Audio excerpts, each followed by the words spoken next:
On a wind-battered stretch of the English coast, where fog rolled in like a warning, a weathered inn called the Admiral Benbow clung to the cliffs.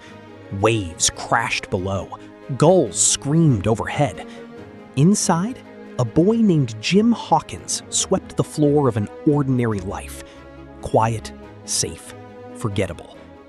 He had no way of knowing that within days, that life would be shattered, torn open by pirates, murder, and a map that would change everything he thought he knew about the world. Then came Billy Bones, a scarred, thunder-browed sailor with a saber scar carved deep across his cheek and something close to terror behind his eyes. He didn't pay for a room. He paid for silence. Night after night, he drank himself into a fury, roaring old sea shanties about dead men's chests and buried gold, his fists slamming the table hard enough to rattle the glasses. By day, he stood at the window for hours, spyglass raised, watching the coastal road like a man who knew death was already walking toward him. Jim didn't understand it yet, but Bones was guarding a secret worth killing for. Then, one gray morning, a pale stranger slid through the door. Black Dog, hunting for his old shipmate. Recognition hit Bones like a blow. Within seconds, steel rang against steel as the two men tore into each other with drawn cutlasses, smashing tables, shattering glass, until Bones drove his old crewmate bleeding into the street. But the fight cost him more than blood. Something in his weakened heart gave a warning tremor no one else could see. That night, something worse came tapping up the road. A blind beggar named Pew, his cane striking the cobblestones like a countdown. He found Bones's hand in the dark and pressed something cold and small into his palm. The black spot, a pirate's death sentence, delivered in silence. Bones convulsed once and collapsed, dead on the floor of the inn he'd hidden in for months. Jim and his mother had minutes, maybe less. With trembling hands, they forced open Bones's battered sea chest and found gold coins spilling across the floorboards. And beneath them, an oilskin packet wrapped tight with secrecy and dread. Then, outside, the unmistakable drum of hooves on the coastal road. The pirates were coming to finish what Pew had started, and this time they wanted more than a dying man. They wanted what was hidden inside.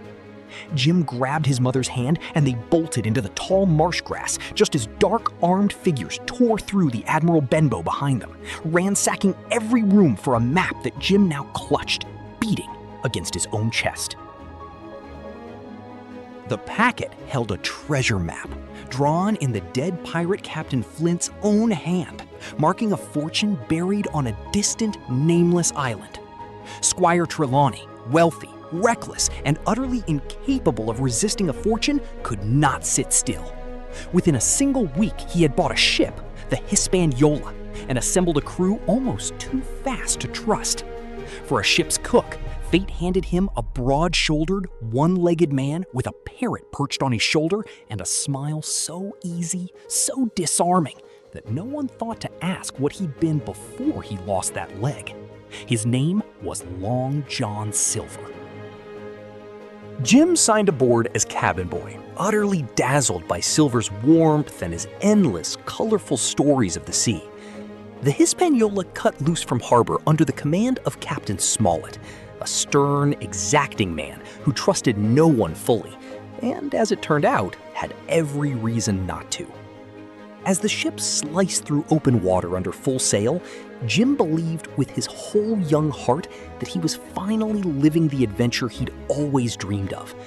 He had no idea the crew laughing and working around him were pirates in disguise, patiently waiting for the perfect moment to strike. One warm evening, craving nothing more than an apple, Jim climbed into a near-empty barrel on deck and froze solid at the voices below. It was Long John Silver, speaking low, careful, to two of the roughest men aboard. What Jim heard unraveled everything he thought he knew. Silver was no ship's cook. He was Flint's old quartermaster, a killer with a legend attached to his name. And half this crew was his old pirate gang, handpicked for a single purpose: seize the map, murder Captain Smollett and the Squire without mercy, and take Flint's fortune for themselves alone. They would strike the instant that island broke the horizon. Jim barely dared to breathe, as Silver described it, almost lovingly, exactly how he intended to butcher the men who trusted him. Every word landed like a blow. When the barrel finally emptied and Jim could drop free, unseen, his hands wouldn't stop shaking, his heart hammering against his ribs. He was no longer a boy playing at sailor. He was the only person on that ship who knew the truth: that every man he'd sailed with was walking straight into a slaughter, and the friendliest face on board belonged to the most dangerous man of all. Jim tore below deck and told the captain everything, word for word, breathless. Smollett, cold, controlled, and already calculating, laid out the only plan that made sense: give nothing away and strike first the moment the time came. But the mutineers moved faster than anyone expected. The instant the island's 3 jagged hills tore through the sea mist, Silver's easy mask slipped for just a heartbeat, long enough for the loyal men to realize, with a sickening drop in their stomachs, that they were badly outnumbered aboard their own ship. There was only one choice left, and it wasn't a good one: abandon the Hispaniola entirely to the mutineers and make a desperate, sprinting run for an old, half-rotted wooden stockade waiting on the island shore. On the island, restless and curious, Jim slipped away alone to explore and nearly jumped out of his skin when a wild, sun-blackened figure lunged out from behind a rock.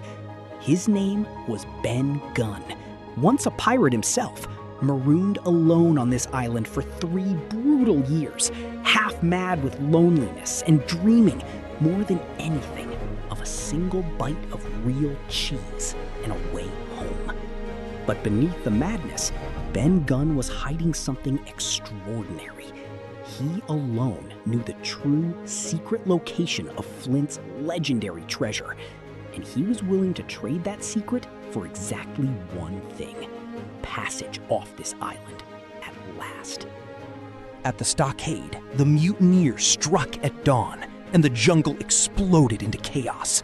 Gunfire tore through the drifting mist as pirates stormed the wooden walls in a screaming wave, cutlasses flashing silver in the half-light.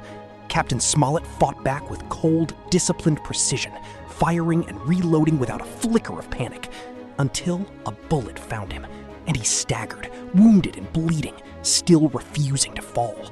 For one brutal, chaotic minute, it looked like the stockade would break wide open. Then, the defenders' discipline held, volley after volley, and the pirates broke apart, driven back howling into the trees, leaving their dead scattered in the mud. It was a victory, but a costly one. The captain lay wounded, supplies were running low, and somewhere out in that jungle, Long John Silver was already, calmly, planning his next move. Because for a man like Silver, one lost battle was never the end of the war. While the others slept, exhausted, Jim made the most reckless choice of his life. He slipped away alone into the darkness, found Ben Gunn's small hidden boat, and rowed out to the Hispaniola under cover of night, oars silent, pulse racing. Aboard, he found only 2 mutineers left guarding the ship, one dead drunk against a barrel, and Israel Hands, wounded, cornered, and dangerous. Jim crept to the anchor line and hacked it free, rope by rope, and the Hispaniola shuddered, then drifted loose. Hands sensed the betrayal instantly and lunged at Jim with a knife raised high, murder in his eyes. They fought across the tilting deck and up into the rigging itself, higher and higher, Jim's heart slamming against his ribs with every desperate swing. Cornered at the very top of the mast, Jim did the only thing left to do. He drew his pistol with shaking hands and fired. Israel Hands jerked, lost his grip, and fell into the deck below. Jim had done what no boy his age should ever have to do. He had taken a life to save his own, and somehow taken command of a pirate ship. But triumph curdled instantly into horror when Jim made his way back to the stockade and found it swarming with pirate hands. His friends were gone, the fort itself seized out from under them. Rough hands grabbed Jim before he could run, dragging him before Silver himself, a knife pressed cold against his throat, while the crew screamed and howled for his blood, closing in like wolves. And then, astonishingly, Silver refused to give the order.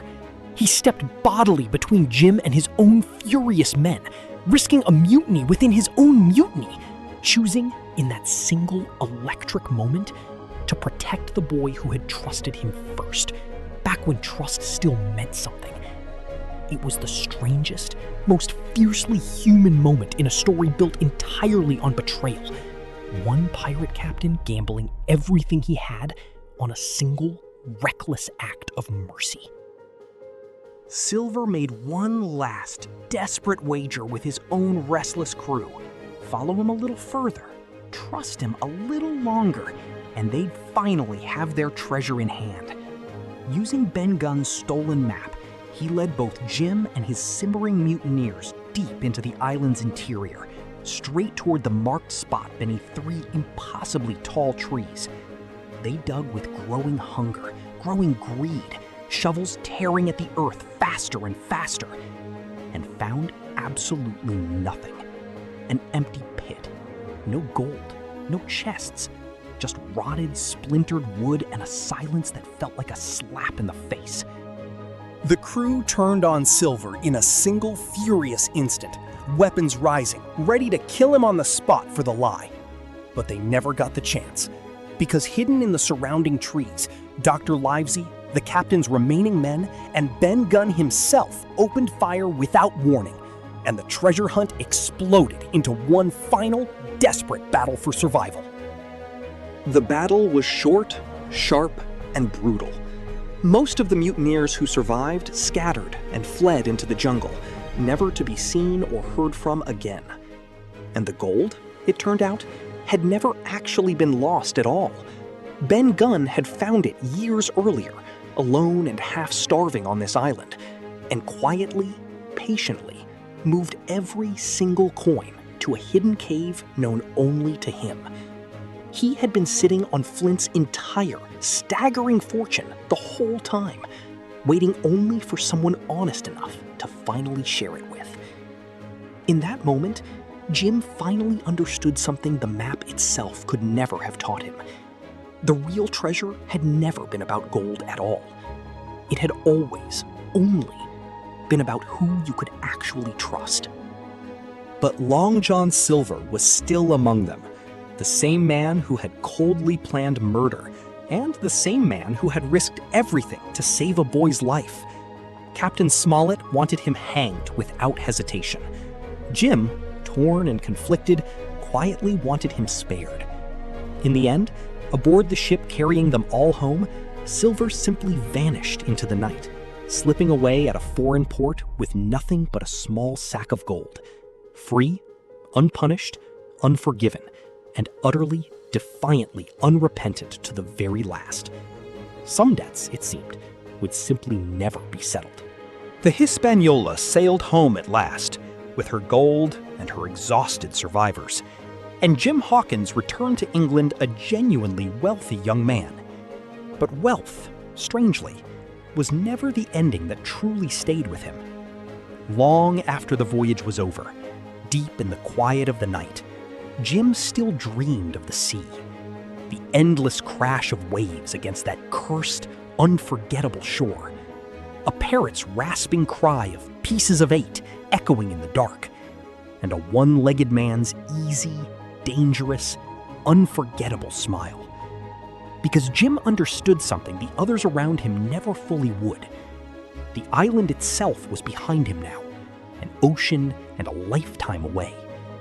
But some part of him, the part that had learned in blood and fear exactly what he was truly capable of, had never and would never completely leave it.